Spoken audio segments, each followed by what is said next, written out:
Gateway clinic மருத்துவமனை சார்பாக சிலிஸ்கான் சியோஸ்கோப் 2024 advance laparoscopy அறிமுக விழா மற்றும் கருத்தரங்கு நிகழ்ச்சி. கோவை ஆர்எஸ்புரம் பகுதியில் உள்ள கேட்வே கிளினிக் மருத்துவமனை சார்பாக சிலிஸ்கான் சியோஸ்கோப் 2024 எனும் அட்வான்ஸ் லேப்ரோஸ்கோபி அறிமுக விழா மற்றும் கருத்தரங்கு நிகழ்ச்சி கோவை அவினாசி சாலை பகுதியில் உள்ள தனியார் ஹோட்டலில் நடைபெற்றது. நிகழ்ச்சிக்கு சிலிஸ்கான் செயலாளர் டாக்டர் பியூஸ் பட்வா வரவேற்பு வழங்கினார். செல்சி தலைவர் டாக்டர் பத்மகுமார் முன்னிலை வகித்தார். கேட்வே கிளினிக் மருத்துவமனை தலைவர் டாக்டர் செந்தில்குமார் தலைமை வகித்தார். நிகழ்ச்சிக்கு சிறப்பு விருந்தினராக சந்திராயன் 1 and 2 முன்னாள் திட்ட இயக்குனர் மற்றும் இஸ்ரோ முன்னாள் இயக்குனர் டைரக்டர் பத்மஸ்ரீ டாக்டர் மயில்சாமி அண்ணாதுரை கலந்து கொண்டு குத்துவிளக்கு ஏற்றி நிகழ்ச்சியை துவக்கி வைத்தார்.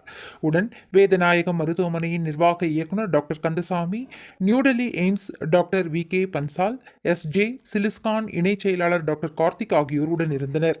இதில் இந்தியா முழுவதும் எண்டோஸ்கோபிக், லாப்ரோஸ்கோபிக், சர்ஜரி மருத்துவர்கள் மற்றும் கேட்வே கிளினிக் மருத்துவமனையின் நிர்வாகிகள், செவிலியர்கள் என ஏராளமானோர் கலந்து கொண்டனர். கேட்வே கிளினிக் மற்றும் மருத்துவமனையின் தலைவர் டாக்டர் செந்தில்குமார் பேசுகையில், மருத்துவ சேவை என்பது மிகவும் புனிதமானது. அதனை சிறப்பாகவும் வெற்றிகரமாகவும் கேட்வே கிளினிக் மற்றும் மருத்துவமனையின் மருத்துவர்கள், நிர்வாகிகள், செவிலியர்கள் என அனைவரும் இணைந்து சிறப்பாக செய்து கொண்டிருப்பது மிகவும் மகிழ்ச்சி அளிக்கிறது என்று கூறினார்.